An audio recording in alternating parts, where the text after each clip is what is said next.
Hoy es 1 de junio del 2020, estamos en Buenos Aires a las 19 horas, en el día número 73 de esta distanciamiento y cuarentena obligatoria que tenemos en Buenos Aires, y tenemos el lujo de tener con nosotros a un docente de nuestra facultad de la UBA. Él es el doctor Sergio Eiza. Vamos a estar hablando sobre mitos de seguridad internacional en la Argentina. Sergio es doctor en Ciencias Políticas de la Universidad Nacional de San Martín, magíster en Ciencias Sociales con mención en Relaciones Internacionales del Flaxo, sede Argentina, y licenciado en Ciencias Políticas de la UBA. Él es docente e investigador en la temática de defensa, de seguridad, tanto internacional como ciudadana, y de política exterior en las facultades sociales, en la UBA, en la UNDEF también, y en el Instituto Universitario de Gendarmería Nacional. Y como les conté, tiene estos dos bonetes. Tiene el bonete, es una forma de decir, de dos sombreros. El sombrero académico, que lo acabo de mencionar, y después, él es el actual director nacional de formación del Ministerio de Defensa. Así que muchísimas gracias, Sergio, bienvenido a esta charla con el CEPI. Hola, ¿qué tal, Luciana? ¿Cómo estás? Ay, gracias, ahí estamos con la tacita. Sergio, primero contame cómo estás llevando esta cuarentena después de 73 días, trabajando en el ministerio, que me imagino que debes seguir yendo, y también tratando de dilucidar los formatos tecnológicos con tantas universidades que vos dictas clase. Sí, digamos, en el ministerio, yendo al ministerio todos los días, y después, bueno, digamos, enloquecido con los formatos digitales del dictado de clases, actividades, digamos, todas las semanas. Así que con el pelo largo, digamos, nada, bueno, no me pude arreglar para verte hoy, Luciana, así que... Sí, traté de arreglarme lo más linda posible. Hasta a mí se Vos me estás bien arreglada, yo... Bueno, Sergio, quiero que me cuentes un poco por qué elegiste este título tan provocador o tan, digamos, ¿qué quiere decir los mitos de la seguridad internacional desde la perspectiva argentina? Contanos a toda la comunidad del CEPI. La idea era justamente provocar, así lo tenía Luis Tingeletti en pantalla y algunos otros amigos que se han sumado y hablar de algunas cuestiones que uno escucha en el discurso público o también en la gestión, en gestiones pasadas también, y que uno cuando, digamos, los analiza, en realidad se encuentra con que, digamos, no se corresponden con los datos, ¿no? El año pasado, me acuerdo, tuve un estudiante en la UBA, y tenía siempre él una discusión con otro estudiante, y bueno, hasta que vimos unos datos de cuentas de inversión, presupuesto, y él decía, bueno, acá se acaba con los datos de las cuentas de inversión, del presupuesto, se acaba el relato. Y la idea era un poco plantearles que tanto la política exterior, digamos, donde, a ver, yo me paro, la política exterior, la política de defensa, la política de seguridad, son políticas públicas. Y generalmente uno tiene la idea de que las políticas públicas son procesos de diseño racional, y en realidad son procesos que son más bien desordenados. No todos los temas que uno quisiera, por ejemplo, defensa, operaciones de paz, que vos conocés mucho, quisiéramos que estén al tope de la agenda, pero no todos los temas entran en el debate en la agenda pública. Y aparte, en la agenda pública, lo otro que sucede es que el debate se produce entre actores sociales, entre actores políticos, domésticos o externos. También hay actores externos que entran en la discusión de nuestros debates y que no todos tienen la misma capacidad de poder. Entonces, investigar ese debate lo que nos hace es reflejar cuál es la estructura de poder en torno a determinadas cuestiones. Y para que un determinado tema entre en la agenda es problematizado, es convertido en problema. Y cuando es convertido en problema está implícita la solución.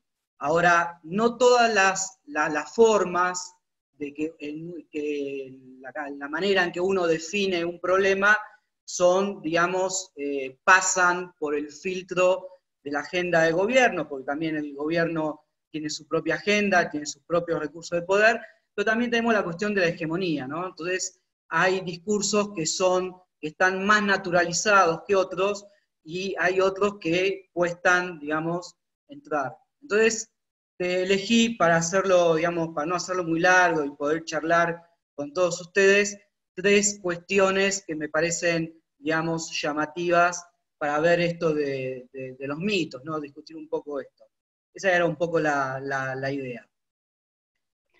Sí, aparte me gusta mucho el tema justo en un momento convulsionado del mundo, con todo, bueno, no solo del mundo, sino más que nada en Estados Unidos estamos viendo muchísima cuestión de seguridad en términos de protestas, y yo hoy me acordaba de una autora que vemos siempre en ciencias políticas, que es Hannah Arendt, y todo lo que tenía que ver con las cuestiones que Hannah Arendt también veía de algunos temas y algunos conceptos, por ejemplo, todo lo que tiene que ver con lo social y cómo la sociedad se expresa, y hay cuestiones que tienen que ver con la seguridad. Hay un librito muy interesante que es On Violence, sobre la violencia, de Hannah Arendt, que es fabuloso para entenderlo, y lo podemos traspolar con esto. Y también hay otro concepto de Hannah Arendt que es muy interesante, que es la desobediencia civil. El término de la no obediencia civil. Así que nada, estuvimos repasando algunas cosas. Me pareció como un día muy acertado para hablar con vos sobre esto, ¿no? Sobre la seguridad, tanto que vos ves también la seguridad ciudadana como la seguridad en política internacional. Así que contanos esto de los mitos. Mira, justamente, digamos, están hace 3, 4 días que Estados Unidos está muy convulsionado.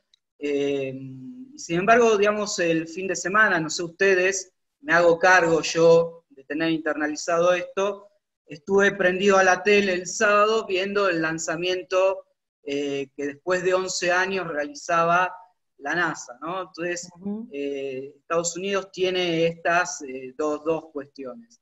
Ahora, lo interesante es que, y lo planteaba un poco el otro día en la charla Francisco, supongo que Ignacio Villardán, que ahí lo veo también, ha hablado de esto, también lo escuché a Daniel Blinder hablando de esto, del tema de la amenaza china, ¿no? De que China va a conquistar a América Latina, de que China nos va a invadir, de que con el tema de la base militar, que ya les debe haber explicado Daniel que no es una base militar, y entonces, si uno ve algunas cuestiones, y acá yo voy a ir compartiendo algunos gráficos, porque es más fácil, uno ve algunas cuestiones y observa, digamos, estos detalles que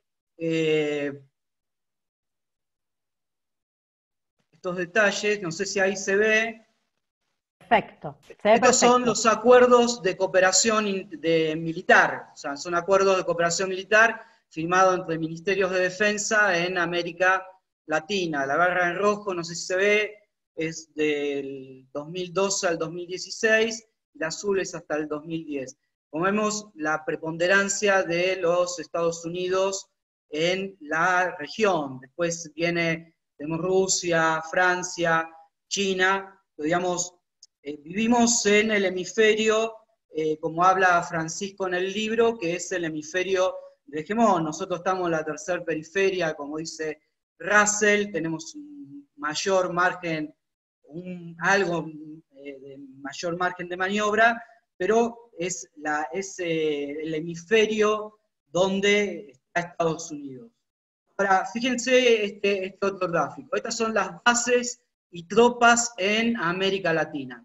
Estados Unidos, China, India está por un trabajo que estoy con Elsa Dubasit, así que estaba incluido también. Rusia, Reino Unido, donde obviamente incluí la ocupación ilegal en las Islas Malvinas, y Francia. O sea, nosotros tenemos la percepción o algunos periodistas tienen la percepción, periodistas, analistas, la percepción de que la amenaza proviene de China, y la mayor cantidad de bases y tropas en América Latina son de los Estados Unidos. Ahí China, perdón, Daniel Blinder, pero bueno, incluí esa base espacial que para mí no es base militar, que es base espacial, pero la incluí, digamos, como para tratar de sumar el número. Y después este otro gráfico salió del grupo de investigación que tengo, que hizo Matías, un estudiante de la UNDEF. Entonces, ahí vemos intervenciones militares, 1815, 2019, obviamente imperiales, esto tomando un planteo que hace Luciano Angelini entre imperialismo informal y formal. Vemos que el Reino Unido, Rusia, Estados Unidos están a la cabeza. Y después viene China. Entonces, ¿qué es lo que quiero, digamos, plantear con esto, con este primer mito? Digamos, China tiene una fuerte presencia comercial, ha aumentado su presencia comercial, pero está lejos de tener, digamos, una presencia militar en América Latina. Y lo llamativo es que nos preocupamos por la invasión china o por el avance del comunismo, y no nos preocupamos por las intervenciones militares, o no aparece tanto en el discurso el tema de las intervenciones militares que ha tenido Estados Unidos o las tropas que tiene Estados Unidos en la región. Y lo otro que quería decir con respecto a este primer punto, y acá Ignacio me ha ayudado a introducirme un poco en este tema, y que Sanauja lo plantea en un librito de Introducción a la Teoría de las Relaciones Internacionales, es que estemos alertas, pues la disciplina está dominada por un etnocentrismo, digamos, europeo, anglosajón, y entonces digamos, hay que tener cuidado con mirar a China con los ojos y con las teorías occidentales. Entonces, me parece muy importante pensar a China, tener un acercamiento al lenguaje. Nosotros tenemos sinólogos muy importantes, Ignacio es el más joven, pero está Sergio Cesarín, Jorge Malena, lo que es el lenguaje de China, para poder entender qué es eso del confucianismo, para entender qué es China. Un amigo mío decía, China siempre ha sido un imperio, antes era imperio con dinastías, y ahora es el imperio con el Partido Comunista Chino. Y en realidad no está muy claro qué es lo que va a salir. Digamos, está el libro de Allison que habla del tema de la trampa de Tucídides, pero bueno, si uno lee a Mencio, a Confucio, a Yunzi, puede entender tal vez un poco mejor este tema de digamos, cuestiones que son prioritarias para los chinos, como son las cuestiones del orden, son conservadores, no conservadores populares, ahí siento con Francisco, y se oponen a las guerras de conquista, a las guerras de agresión, y no a la guerra defensiva. Digamos, ahí Confucio siempre decía que hay que tener los muros bien altos y al pueblo preparado para la defensa, y tener una política exterior que sea amigable con los otros estados. Entonces, me parece que el tema China, más allá de los discursos que uno escucha, yo leía un artículo en Infobae que hablaba de la narrativa del discurso chino de conquista, y me lo imaginaba, digamos, escribiendo en Starbucks, escuchando una banda de rock de Estados Unidos, con un jean, y, o sea, tenía todo internalizado lo que es, digamos, el soft power, para traerlo a Nay, de Estados Unidos, y criticando, digamos, a China. Digamos, hay que, me parece, estudiarlo. Yo coincido con Angelini, que no creo que estemos todavía en un mundo bipolar, digamos, tomando el concepto de Joseph Nye, el primer tablero militar sigue siendo unipolar, y el otro tablero, digamos, el económico, es multipolar. Lo que China está haciendo con los institutos Confucio es tratar de avanzar con el tema del soft power. Me parece que también hay que pensar otro concepto de Joseph Nye, que es el de smart power. Me parece que China ahí está trabajando mejor. Eso en cuanto al primero, Luciana, al primer mito en cuanto a la conquista de China. El segundo es más divertido, o no, digamos, es el tema del narcotráfico. Tema del narcotráfico. Permítanme.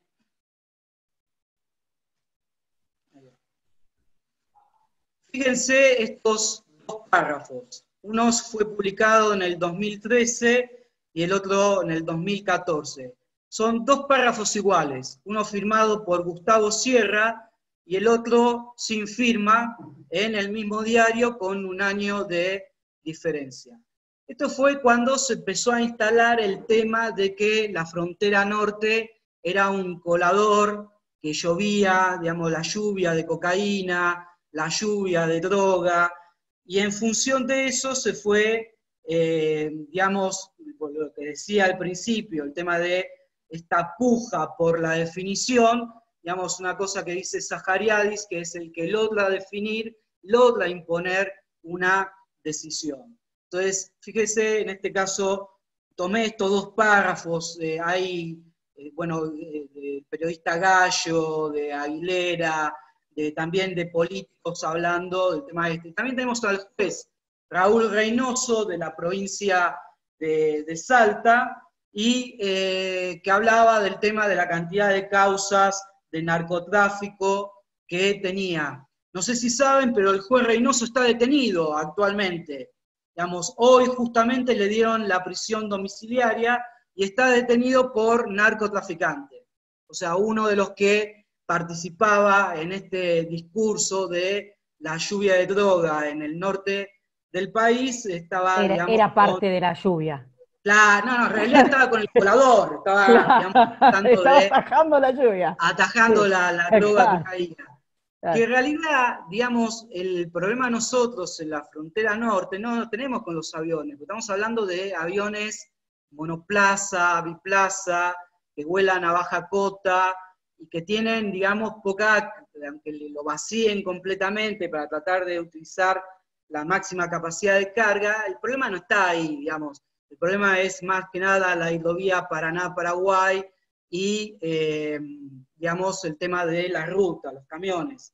Entonces, en función de esto, el gobierno de Macri hablaba de involucrar a las Fuerzas Armadas en la lucha contra el narcotráfico, pero por otro lado, también decía que tenían 70.000 militares asignados a conflictos que no existían, que no sabía muy bien para qué estaban las Fuerzas Armadas, digamos, en algunas entrevistas que tuve, y a principios del 2016, el ministro de Defensa, Julio Martínez, ordenó el repliegue de las tropas del ejército porque consideraban que violaba la ley de defensa y porque lo único que estaba haciendo ejército era viaticar. ¿Dónde? ¿En la frontera norte? ¿Cómo? ¿En la frontera norte? En la frontera norte. Sí, me acuerdo. Estaban en la frontera norte, sí, 2016 sí. Se retiran, dice las Fuerzas Armadas no van a participar en seguridad interior, Oscar Aguad decía de que bueno, que van a colaborar con gendarmería, con drones, helicópteros, pero ese mismo año que estaban diciendo esto, sacaba el decreto de fronteras seguras, donde, digamos, a través de un decreto simple, porque ni siquiera es un DNU, se autorizaba, digamos, aprobaba un protocolo para el derribo de aeronaves. Lo otro interesante que se decía en el 2016, ya en agosto, es que se iban a comprar 24 aviones para luchar contra el narcotráfico. Se compraron esos aviones y se empezaron a desplegar en enero del 2019. Esos aviones son los Texan T6. Ahora, lo divertido de todo esto es que estos aviones no tienen armamento. Salvo que al piloto le dé... Te hago una pregunta. ¿Estos Texan eran los que había tratado de comprar Vila, el subsecretario Vila? Son, digamos, los que compró, digamos, la gestión que de sí. Aguad, digamos, que empezó... De Aguad, sí, que estaba el subsecretario Vila. Digamos, y con de Macri no, de Martínez, perdóname, y son aviones de entrenamiento, digamos, pero se los presentó como aviones que iban a luchar contra el narcotráfico. Entonces, algo que le demos a los pilotos una 9 milímetros, que corran la carlinga tipo Primera Guerra Mundial y disparen, estos aviones no son aptos, digamos, para luchar contra el narcotráfico. Y en el 2018 volvió a mandar tropas al norte, con una gran discusión dentro del Estado Mayor Conjunto que se oponía a la medida, que dijo que mandaron 500 efectivos, nunca esos efectivos llegaron a más de 300, y digamos, se mantenían bastante alejados de digamos, de que eran las rutas del narcotráfico. Entonces, Martínez dice, bueno, con el tema de esta decreto de derribo, si ven en violeta cómo venían los TAI, después en celeste dice, bajó la cantidad de tráfico aéreo irregular que trae droga y contrabando. Bueno, para acá hay una trampita que hizo la gestión anterior. Hasta el 2015, tráfico aéreo irregular eran todos los aviones, cualquier avión que ingresara al espacio aéreo argentino con droga, sin droga, o digamos alguien que salía a volar sin plan de vuelo. Pero a partir del 2015 cambia la estadística y se agrega lo que es el PIA, el presunto infractor aéreo, hay otras categorías, y el TAI. Entonces, el TAI hasta el 2015 es todo, y a partir del 2016 la denominación TAI solo se aplica efectivamente a los que transportan droga y narcotráfico. Entonces, si uno corrige, digamos, sabíamos por Fuerza Aérea que aproximadamente del total de TAIs hasta el 2015 solamente el 20% eran con temas de droga y contrabando, uno lo que ve en realidad es los TAI muy abajo, en violeta el total, otros también alto, y lo que es el presunto infractor aéreo bastante más abajo. Yo lo que hice fue investigar, digamos, también en un proyecto que trabajé en el Ministerio de Seguridad, la cantidad de procedimientos en el marco de la ley de drogas que hizo Gendarmería, la PCA, la Policía Federal, digamos, las 4 fuerzas federales. Y acá pongo solamente el de Gendarmería, no lo puedo hacer completo porque la PCA hay un año que no me lo dio.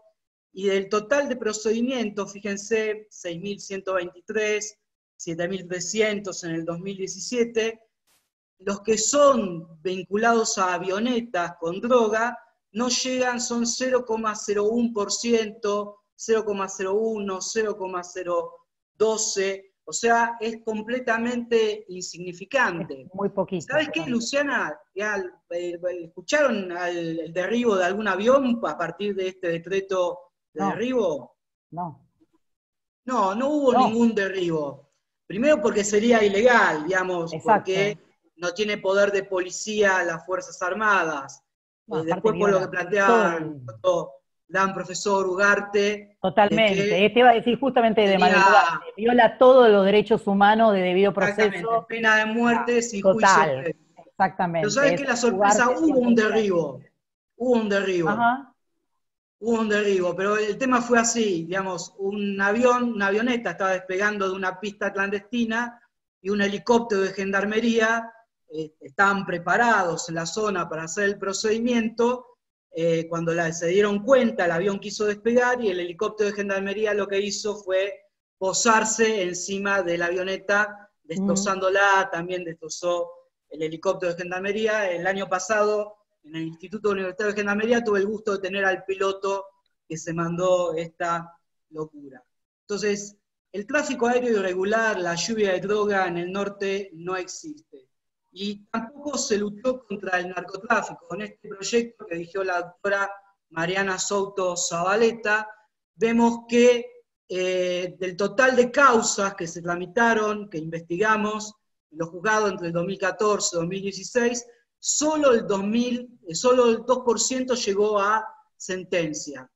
¿Por qué? Porque la mayoría era por tenencia de drogas, el 30%, 28% por transporte, solamente el 1% corresponde a condenas de narcotraficantes. O sea, los narcotraficantes no están en las villas, en los barrios humildes, sino ahí, digamos, el trabajo que hay que hacer es más de inteligencia estratégica criminal y apuntar a la ruta de dinero, como les contaba Carolina Sampó en la charla, y bueno, Puerto Madero, los country, digamos, los narcotraficantes. El crimen organizado internacional y el lavado de dinero, ¿no? Exactamente, si uno sigue la ruta del dinero, digamos, es la manera más eficaz de luchar contra la droga, no subiendo los costos institucionales, porque, digamos, la demanda de la droga es inelástica y por más que aumente el precio, ya está demostrado de que el consumo no ha disminuido.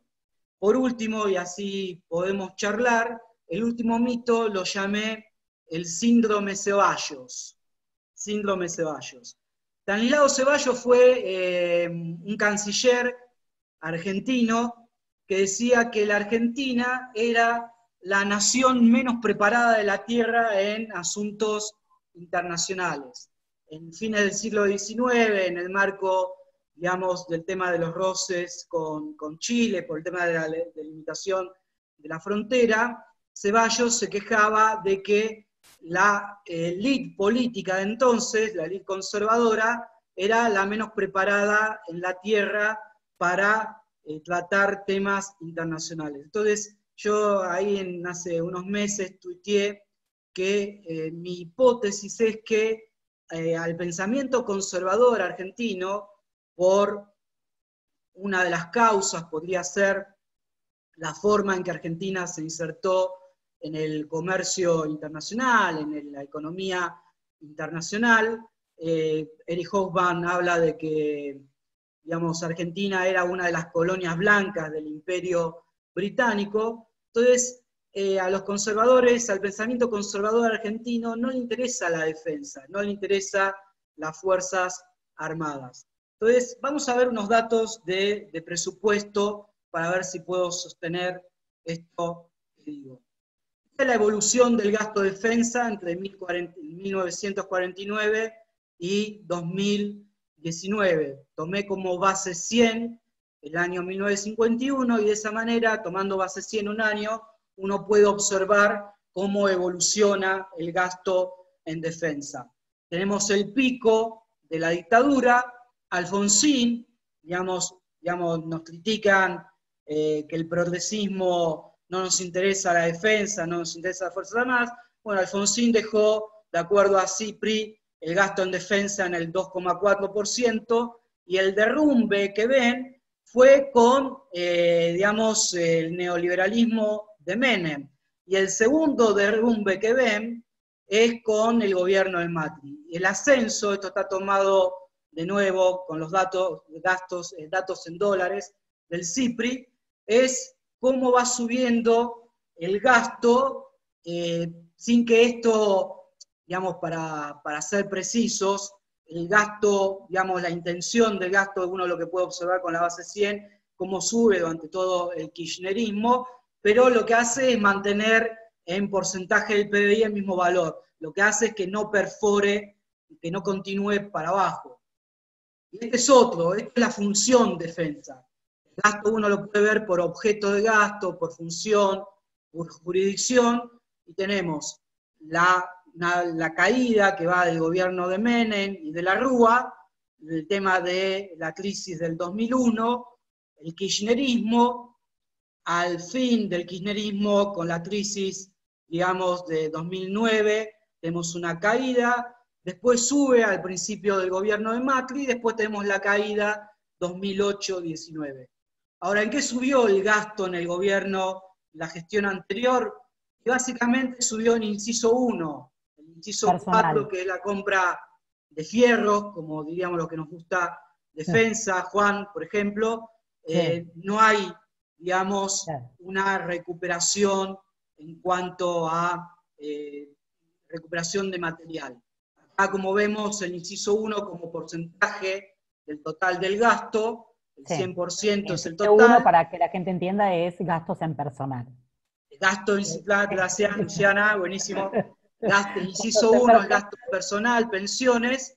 Como vemos, digamos, básicamente lo que aumentó es, estamos por arriba, digamos, en torno al 80%, cuando había bajado con la gestión de Hilda Guerrero, Gustavo Civila y Montenegro, este gasto.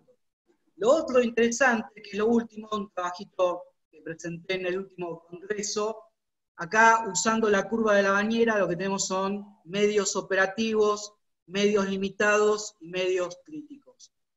Uno invierte en defensa en el año 0 y generalmente 5 años después por ahí obtiene un resultado cuando obtiene el medio. Acá lo que vemos es que a partir del 2007 empiezan, digamos, con Garré, con Montenegro, con Sibila, y esto es continuado después con la gestión de Rossi, los procesos de modernización del Hércules, el tema del Irizar, que no solamente se arregló, sino que se modernizó, el Pampa 3, bueno, que continuaron afortunadamente durante la gestión anterior, y esa es la recuperación que vemos hacia el final. Digamos, los proyectos que quedaron, digamos, truncos fue el del Pucará, y después también el de modernización de los Super Étendard, y se compraron 5 aviones, Étendard, que digamos, van a tener ahora, digamos, tienen repuestos británicos, entonces eso también es un problema, que lo tenemos tan internalizado que no nos damos cuenta de que tenemos una ocupación de nuestro territorio, y Argentina no tuvo hasta la Guerra de Malvinas como hipótesis de conflicto a Gran Bretaña, y eso tenía que ver, y esto es la tesis de Paradiso, de cómo nos insertábamos en el escenario internacional. Entonces, comprar aviones que después van a tener una backdoor, que hablaron el otro día, no me acuerdo con quién, del tema del ciberespacio, ciberdefensa, que nos pueden anular, como le pasó a Georgia en la guerra con Rusia, digamos, las capacidades de estos aviones para operar, digamos, comprar aviones occidentales que tengan repuestos británicos,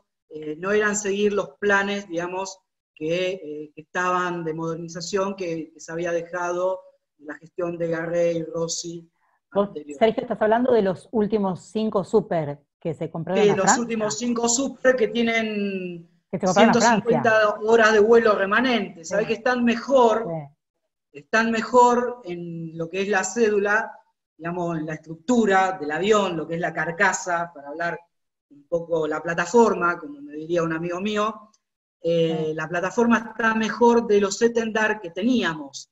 Esos Étendard, lo que hay que hacerles, había un proyecto de modernización, hay que mejorarles la aviónica, que también era el proyecto que tenía el Pucará, pues los motores estaban bien, la plataforma está bien, digamos, y tienen más horas de vuelo remanente. Estos que se compraron tienen poquitas horas de vuelo, 150 horas son pocas, a nosotros nos van a alcanzar, porque volamos poco, algo más, pero bueno, digamos, el tema de la compra de los Texan, la compra de los Étendard no estaban previstos en los planes, y los Texan, lo que es conveniente es seguir esos planes como se hizo, sí, con el Irizar, el Hércules y el Pampa.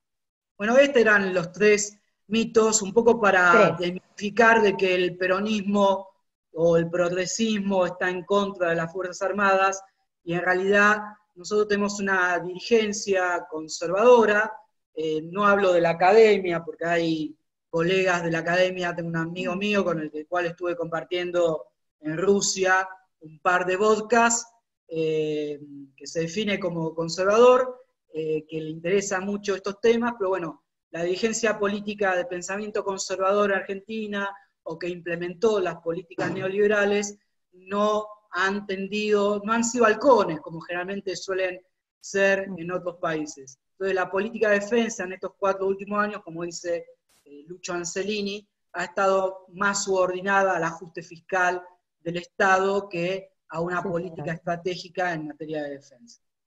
Sí, lamentablemente eso se ve en los gráficos que vos mostraste, ¿no? Digamos, y esta desinversión constante en la defensa y la vetustez también del material de defensa, ¿no? Que tenemos buques muy antiguos, aviones muy antiguos realmente, y pocas horas de vuelo, poca operación naval también, y esto lo vemos viendo tanto vos como yo, que estamos en los pasillos del Ministerio de Defensa, tratando pero a veces sin una inversión a largo plazo y un pensamiento estratégico y consistente, es muy difícil revertir todo eso. Por eso es muy auspiciante que el Congreso de la Nación, la Cámara de Diputados, le haya dado media sanción al Fondo de Defensa, que bueno, Sí, no pero viste es... que después quedó. No, pero yo Acá creo estuvo que yo tengo la esperanza de que ese proyecto, este año es muy particular, como hiciste la sí. presentación al inicio, no solo para Argentina, sino para el mundo, de que ese Ujú. proyecto va a salir, ya tiene media sanción, no es que vamos a tener la ley de cobre de Chile, pero ¿sabes No, qué? Da un horizonte para planificar. para Entonces, pensar un poco, ¿no? Y para decir, bueno, a exactamente, ver, a poder ¿cuánto tiempo? pensar el mediano plazo. Fíjate que en la gestión anterior, la Directiva de Política de Defensa, tardaron 2 años en dictarla, y menos mal que Paola Di Chiaro estaba en la Secretaría de Coordinación Estratégica, porque sé que ella le metió Secretaría de mucha Asuntos mano a esa Estratégicos directiva Militares. que se elaboró en el Ministerio y que Sí. quedó bastante mejor de lo que digamos, planteaba la Subsecretaría de Planeamiento Estratégico del Ministerio, y solamente se hizo la DPEM 2019 y la apreciación estratégica, la apreciación y resolución estratégica militar 2019. O sea que ni siquiera se llegó a planificar y tampoco se aplicó el plan de capacidades militares, que se podrían haber actualizado los números y haber avanzado con el ETMA. Fíjate que las OPB, las lanchas patrulleras que Sí, se también, compraron, estaban, claro. vos tenés muchos conocidos en la Armada, digamos, me contaban que, bueno, estaban preparadas para el Mediterráneo, el Atlántico Sur es un poquito distinto, digamos, sobre todo ahora en el invierno. Va a servir para hacer, digamos, navegación, para, digamos, adiestramiento, pero no son las adecuadas. Lo mejor hubiera sido, digamos, Ujú. comprar corbetas o, digamos, otro tipo de material para el Atlántico Sur y no esas OPD. Entonces, Sergio, podemos resumir que los tres mitos podrían ser, a ver si lo entendimos bien. Primero, desde el ámbito internacional, la cuestión de, bueno, ojo con ver el avance chino como un avance real en Latinoamérica, porque realmente seguimos viendo que la presencia militar estadounidense es mucho mayor. Primer Sí, mito. relativizarlo y, Claro. digamos, incorporar miradas que pueden apostar los Ujú, sinólogos que están en la Universidad Nacional de Rosario y en ujú. la UBA misma, en la materia de Sí. Ignacio, para Sí, que tratar de vemos entender el cómo soft piensan power, los chicos, ¿no? es tal cual, ¿no? Ver todo el tema del confusionismo. Ujú. El segundo mito a derribar es, ojo con todo lo que tiene que ver con la frontera norte y decir que nos llueve la droga por una frontera porosa, porque no están así, según los gráficos que vos mostraste.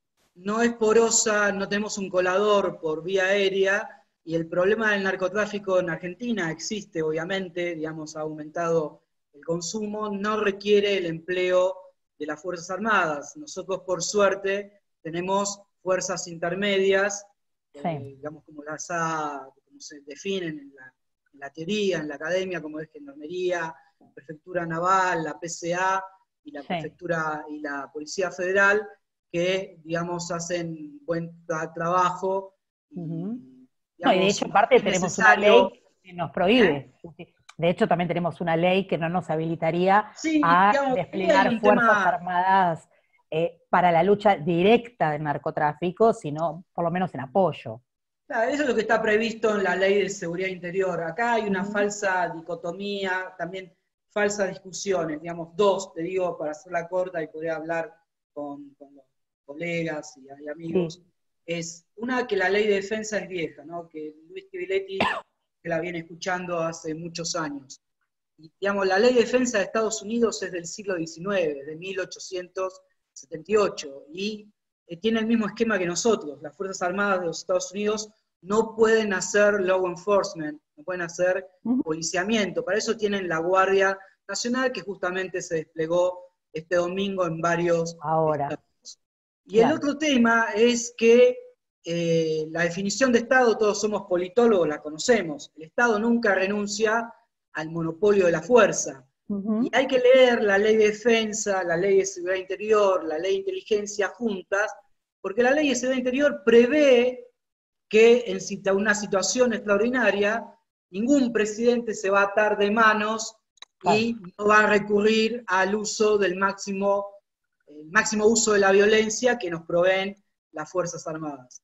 Pero lo que tenemos que hacer, Argentina es el 8º territorio del mundo, pararnos delante del mapa, como les digo a mis alumnos ahí en la UNDEF, el mapa grande, mirar que tenemos un territorio ocupado. Hoy salió una noticia que los británicos han construido un muelle en las Islas Georgia, digamos, para poder tener presencia militar naval ahí.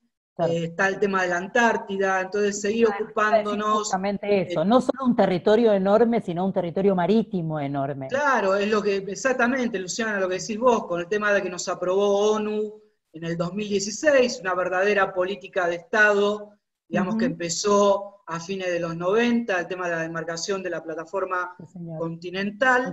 Tenemos un territorio marítimo enorme y, bueno, ahí hay que trabajar en ese tema, lo que es Atlántico Sur, Malvinas y Antártida, que para mí es todo un conjunto, que a los británicos en realidad no les interesan, obviamente, los isleños, los malvinenses, sino que Malvinas es una puerta a la entrada a la Antártida que tienen. Entonces, en vez de estar pensando en convertir a las Fuerzas Armadas en street fighters, como dice Tocatlián, bueno, démosles las capacidades para la defensa del territorio. En estos días lo han demostrado cuando vos fuiste directora de operaciones de paz en Haití, no hemos tenido ninguna queja sobre las capacidades y el comportamiento de nuestros hombres y mujeres de armas, tenemos caídos en las operaciones de paz, entonces lo que nos falta es material, el adiestramiento lo han demostrado, están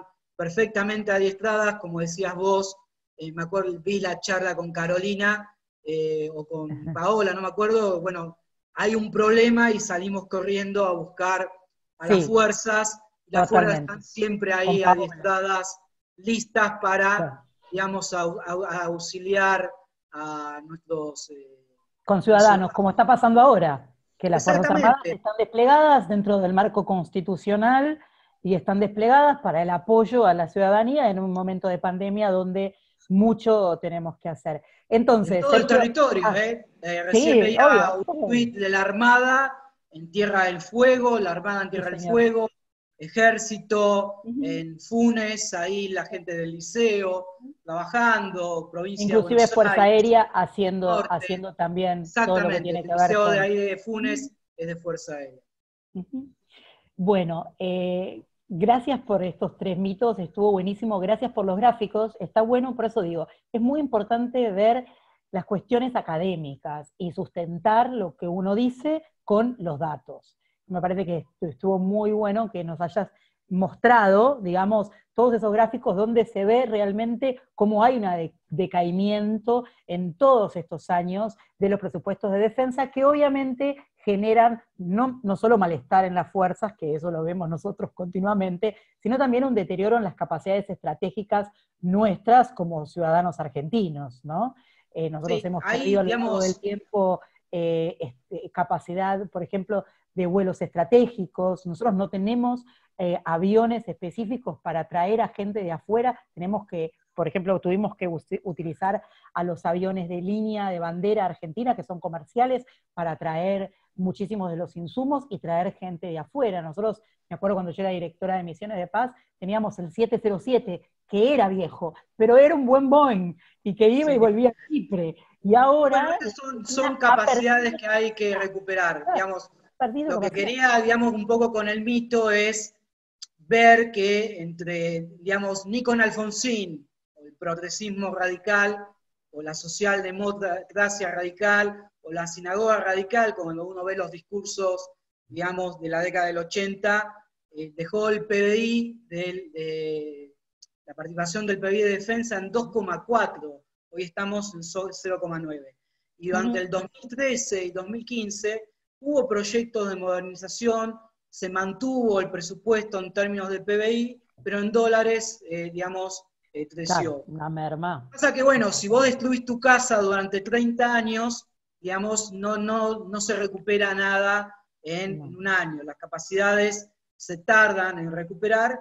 Y bueno, es algún desafío que creo que, como te planteaba Luciano, como lo mismo lo plantea el presidente y el ministro de Defensa, tenemos que, digamos, pensar en que Argentina, de nuevo, octavo territorio, no puede tener fuerzas armadas como las de un país chiquito. Por eso, digamos, ahí tenemos intereses vitales, intereses estratégicos, en el Atlántico Sur, la Patagonia, espacios vacíos, recursos estratégicos, Miletti maneja muy bien eso, y que también, necesitamos fuerzas armadas. Y también una cuestión de la territorialidad, ¿no? Porque una de las cosas que hablamos con Sergio Rossi cuando estuvo de invitado acá, que es el viceministro de Defensa o secretario de Asuntos Mi jefe, devoción total. Sí.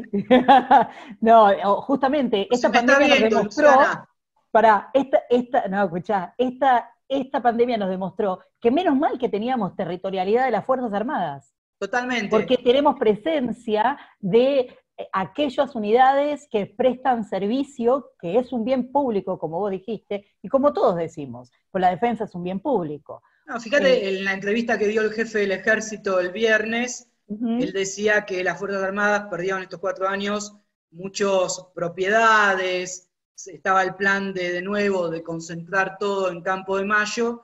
Sí. Y, bueno, una de las primeras medidas que tomó el ministro fue se bajaba de división a brigada, sí, las unidades de organización. Y se concentraban.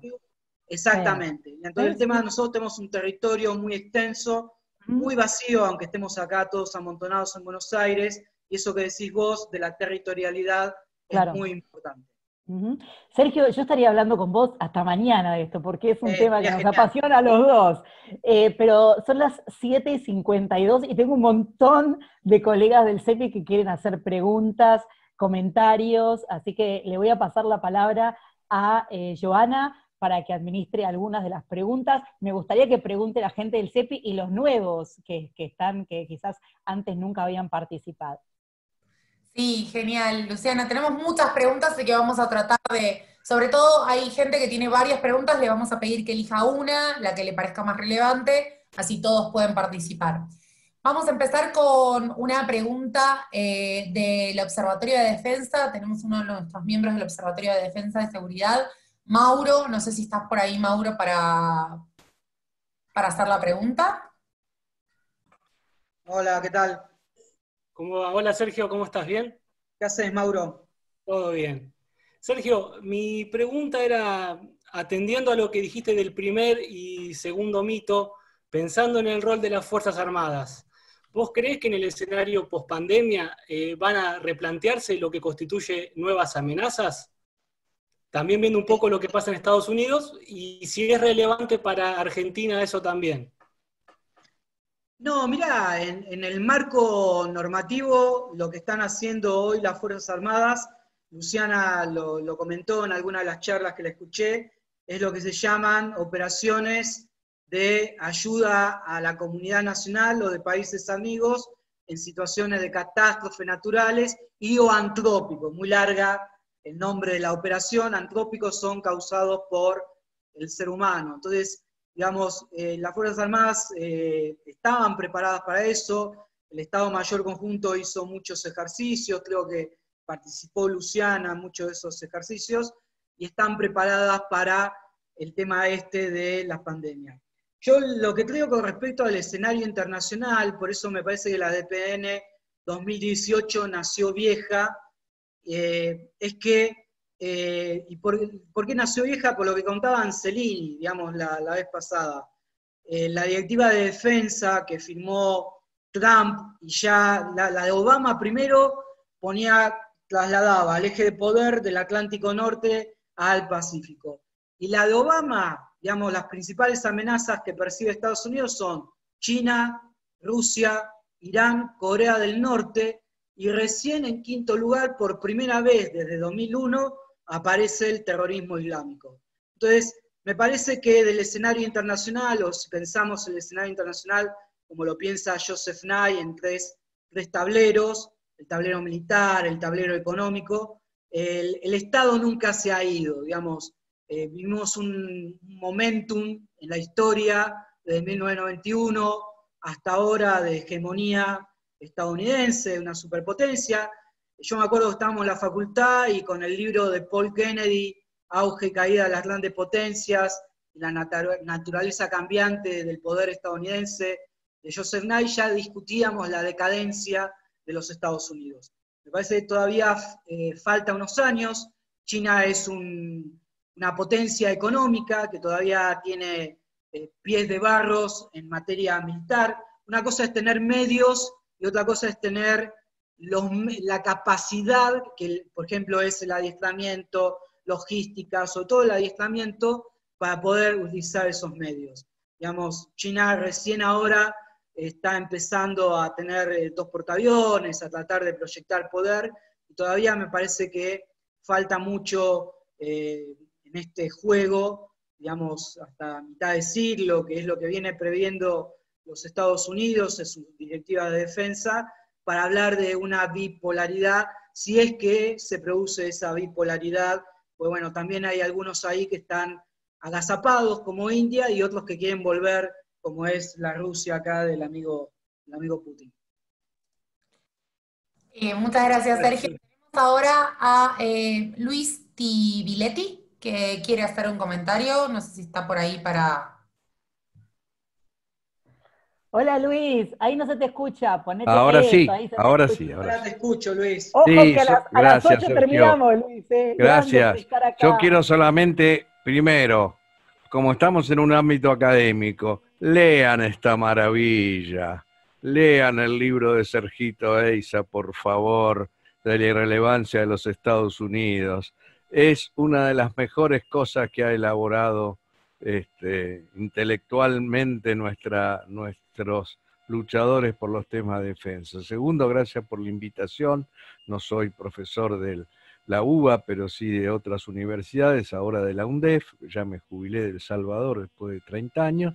Y le quiero hacer un aporte, porque yo creo que el gran trabajo de Sergio Eiza es mirar las cosas del funcionamiento del Estado, donde, como él bien dijo recién, nada es como creemos que es, todo es como se puede. Y todo es sujeto a presiones permanentes. Y si este libro yo me sentí absolutamente identificado, es porque los 5 años que fui secretario de Estado de Seguridad, tuve que enfrentarme a esto. En el año 2005, estábamos consiguiendo, con un trabajo magnífico con la Cancillería y con los países vecinos, en el marco del 3x1 con Brasil, Paraguay y Argentina, y Estados Unidos, que el Departamento de Estado firmara un documento diciendo que no constaban indicios serios de presencia terrorista islámica en la Triple Frontera. En ese momento, la Universidad de Buenos Aires y muchos de sus profesores escribían magníficos artículos en los diarios, a los que le importa muchísimo el mito del narcotráfico, diciendo que la Triple Frontera era una cueva del narcotráfico que había pasado Bin Laden por ahí. O sea, esto de los mitos es real y pega permanentemente, Y el otro gran mito que me parece excelente es el de que a los conservadores les importan las Fuerzas Armadas. Sí, claro que no es un mito. El problema es para qué. Le interesan para el control interno, le interesan para los golpes de Estado, como lo estamos viendo ahora, o para las salvajadas que están haciendo en Brasil. A los conservadores, a los neoliberales, la Fuerza Armada le importa muchísimo para cualquier cosa, menos para la defensa nacional. Gracias por todo, muy lindo. Gracias, Luis. Gracias, profe. Muchas gracias, Luis. Muchas gracias, Sergio. Le vamos a dar la palabra ahora a Marcelo Biasati. ¿Me escuchan ustedes? Sí. Sí, básicamente 2 preguntas. Bueno, como estábamos hablando del tema de seguridad y demás, sí, capaz no es un buen momento para fortalecer la idea de el concepto de seguridad humana tras la pandemia. Y lo otro que quería preguntar era, cuando estabas hablando sobre el tema de los proyectos, ¿qué pasa con el proyecto SARA sobre el tema de los drones que estaba trabajando INVAP? Mirá, empiezo por la segunda. El proyecto Sara, yo, digamos, sé que hasta el 2015 se estuvo trabajando, incluso una de las tonterías que hacemos en el Estado es de triplicar cosas, y, digamos, el Ejército tenía su proyecto, Fuerza Aérea tenía su proyecto, la Armada su proyecto, lo que le faltaba a uno lo tenía el otro, digamos, no se sentaban, y ahí, digamos, Gustavo, Sibila y después la gestión de Rossi se juntaron para llevar adelante. En este momento, como estoy en el área de formación, y no en el área de estrategia, habría que contarle más a Luciano, no te quiero mentir y decir en qué situación está. Pues me parece que el tema de los drones es muy importante para hacer, y el tema de los satélites, para hacer vigilancia, reconocimiento y control de los espacios, más que, por ejemplo, ponerle al Pucará una cámara debajo de la plataforma. Digamos, hoy nadie hace con un avión que está pensado para hacer de apoyo al fuego, de ataque a tierra, para hacer vigilancia, control y reconocimiento en la frontera norte, no sirve. Digamos, necesitamos satélites, por eso es muy importante que el ARSAT-3 se había planificado que tuviera un transponder militar, ojalá, digamos, se pueda retomar eso, y que tenga ese transponder militar para tener eso. El otro proyecto que está vinculado a esto, que lo que era integrar la información, digamos, la inteligencia es muy importante. Nosotros tenemos habíamos dejado un decreto, era el CIVISEM, que era el Sistema de Vigilancia y Control de los Espacios Marítimos, que es similar al que tenemos en el norte, que lo que era integrar la información de todos los radares. Bueno, acá era que la Armada y Prefectura se dejen de pelear e integrar la información de ambas, de la Armada Argentina y la Prefectura, para tener un control de un espacio marítimo, como decía Luciana muy bien, digamos que es una Patagonia nueva que tenemos, una Pampa Azul, como la llamamos en el Ministerio en su momento. Entonces me parece que hay que trabajar con eso. El tema a mí, el problema con seguridad en español es una palabra polisémica. Entonces siempre le ponemos un adjetivo, ¿no? Seguridad urbana, seguridad ciudadana, seguridad humana, seguridad urbana, seguridad esto, lo otro. Los ingleses, en inglés es más fácil esto. Es security, law enforcement o safety. Entonces, me parece que en materia de seguridad ciudadana, la idea, y eso Luis lo ha trabajado, ahora Binder y Marcelo el Turco Saín van a hacer una presentación de la reforma que están llevando adelante en Santa Fe, donde el rol, digamos, de las fuerzas policiales tiene que ser garantizar la libertad y los derechos de las personas, que no es otra cosa que lo que Naciones Unidas llama la integralidad de la seguridad humana.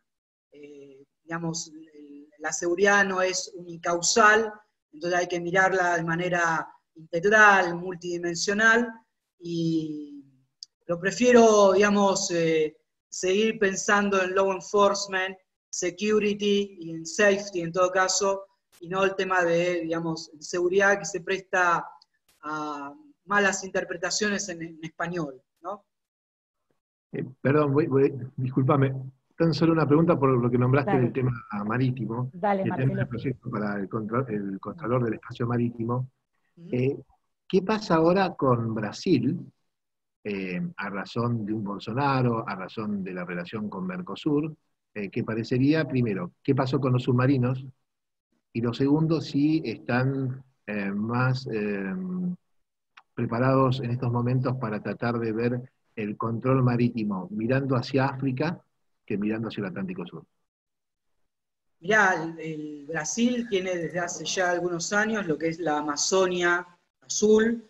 Brasil, desde que abandonó la hipótesis de conflicto de Argentina, el eje de gravedad de su dispositivo militar está hacia el centro de Brasil, la Amazonia, y todo lo que es, tiene un sistema de radarización completo que todavía nosotros no tenemos, y que empezó y que estuvo suspendido estos años.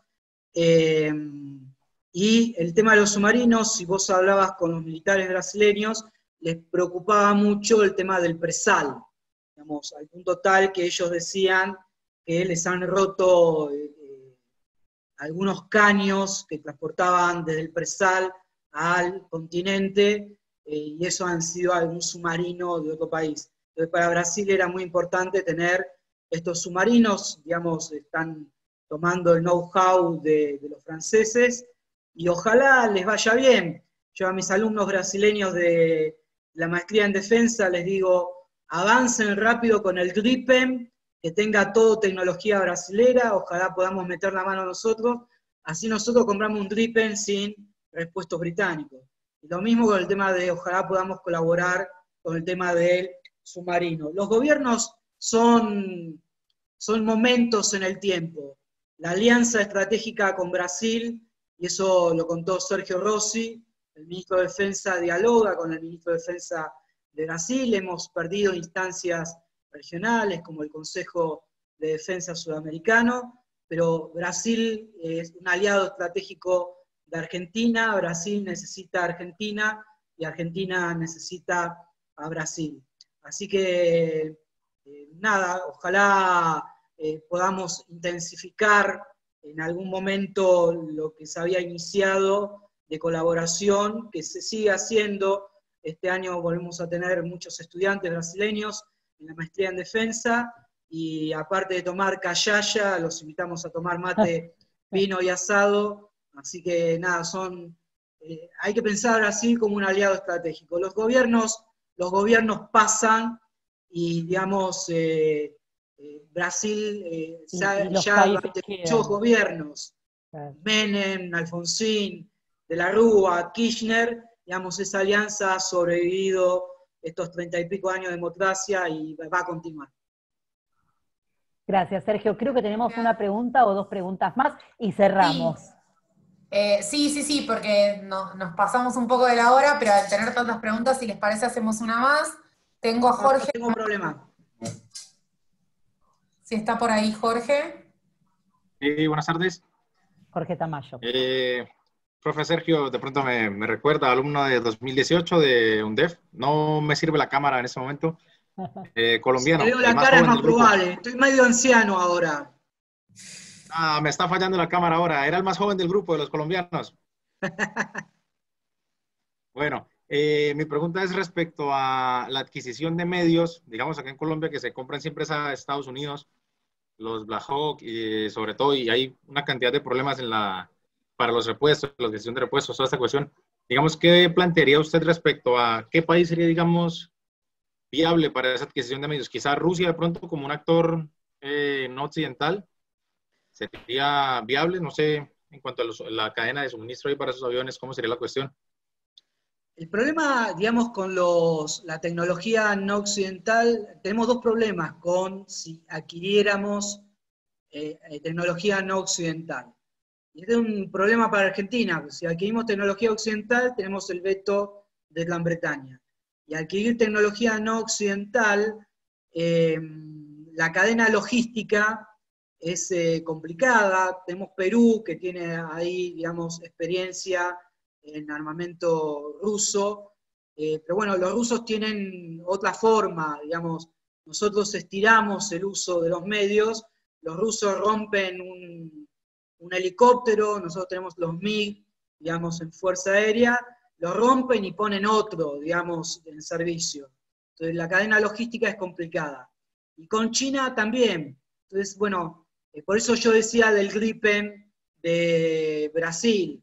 Entonces, bueno, hay que ir pensando, a ver, no son los mismos casos en las tres fuerzas, el tema de ejército es distinto, el tema armada es distinto, y Fuerza Aérea es complicado, digamos, Fuerza Aérea es algo que hay que pensarlo urgentemente, y buscando alguna solución que nos permita tener un avión para tener capacidades en serio, digamos, no el avión coreano era bueno en cuanto era un avión, digamos, con sistemas de armas, no era subsónico, sin sistemas de armas podía llegar a velocidad supersónica con los Mirage, como los Mirage, pero no nos daba las capacidades de combate aéreo o de intercepción, o lo que llamamos defensa aérea indirecta.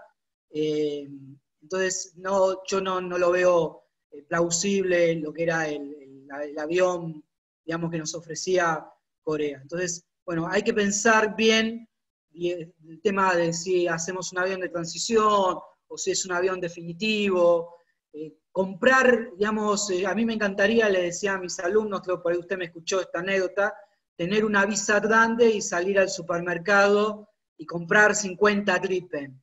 Pero después hay que ponerle combustible, hay que poner aceite, hay que ponerle, digamos, hay que sostener todo lo que es la logística genética, y bueno, entonces la decisión no es solamente tener la plata para comprar, sino tener la plata para mantenerlo. Bueno, los que tienen auto pagan seguro, me imagino que saben lo que es mantener un auto. Bueno, mantener un avión es bastante más caro.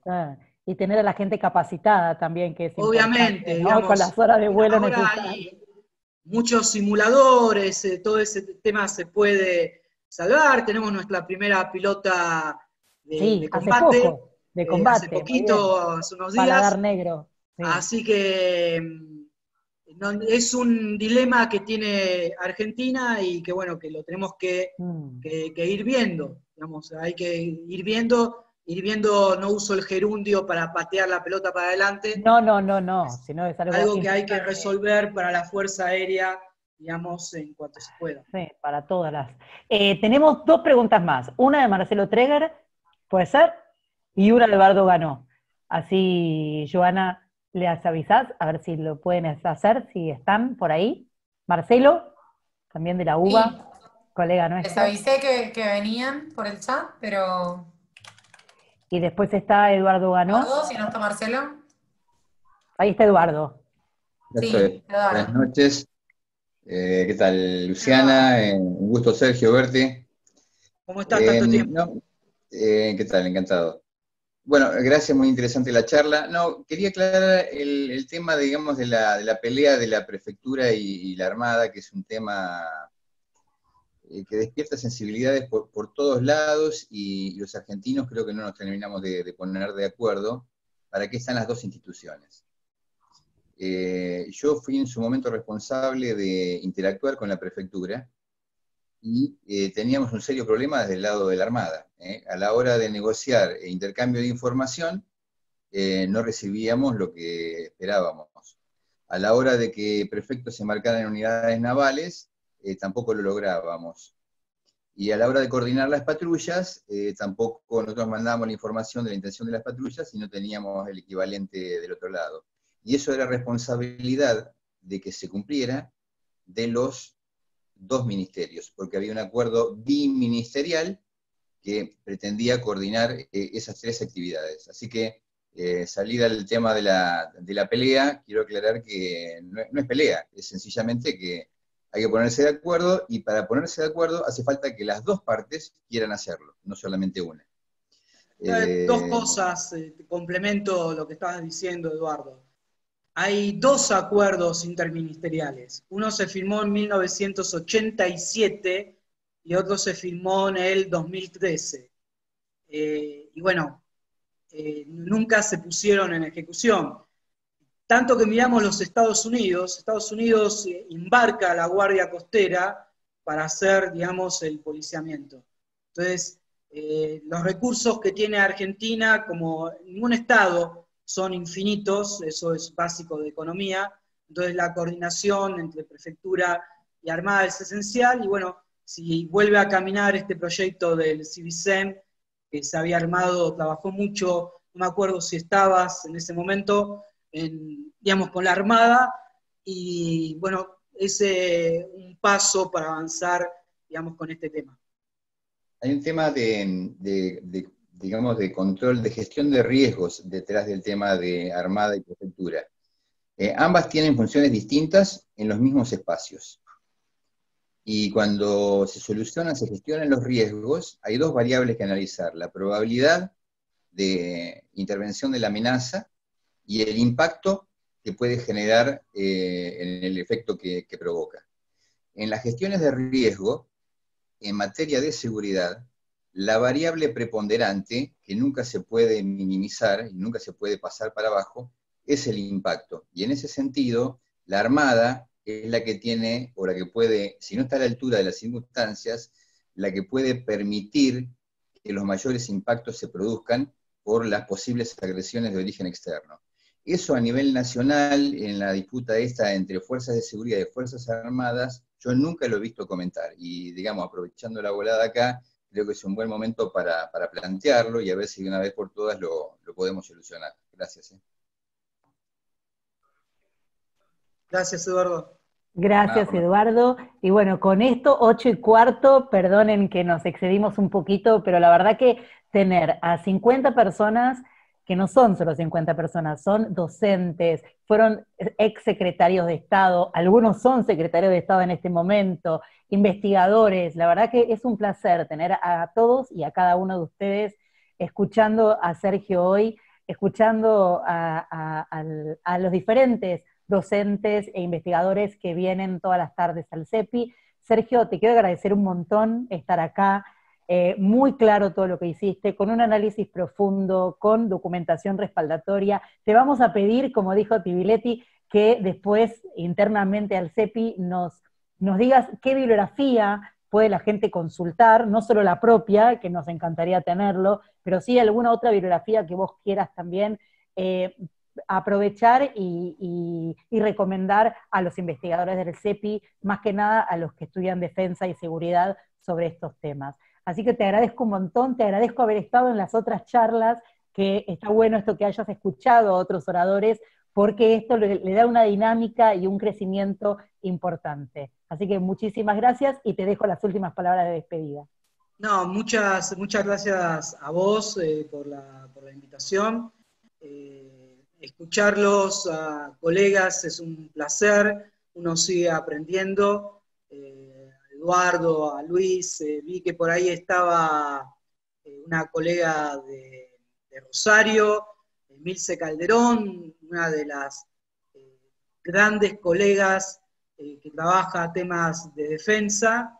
Léanla, digamos, Rosario ahí tiene una escuela, unos investigadores muy importantes en materia puntualmente de defensa, así que nada, gracias. Ignacio, ahí lo veo, también él me llevó de la mano para aprender cosas de China, y nada, sigamos debatiendo en estos espacios, así seguimos aprendiendo todos, y cuando uno está en la gestión, digamos, se encuentra con estas dificultades que Luis, pero bueno, digamos, como digamos, pero tener una pata en cada lado es muy lindo porque te permite reflexionar. Y, digamos, cuando llegas a la gestión te encontrás con que, bueno, la distancia con la teoría, pero también aprendes de eso. Totalmente. Te agradezco un montón, abrazo virtual a todos. Mañana vamos a estar hablando sobre derechos humanos, acceso a la justicia de organismos internacionales con la profesora Romina Sarmiento. Vamos a tener una dinámica diferente. ¿Por qué? Porque quiero que los coordinadores de los observatorios empiecen a hacer las charlas a partir de mañana, así que yo voy a estar un ratito y después les vamos a dejar a ellos seguir con la entrevista. Un abrazo y un beso a todos, especialmente a los que nunca vi o a los que no veo siempre, como a Luis. Hay un montón que son nuevos, así que les agradezco un montón, espero que les haya gustado. La charla queda grabada, mañana va a estar en internet, así que muchísimas gracias, Sergio, de vuelta por estar acá.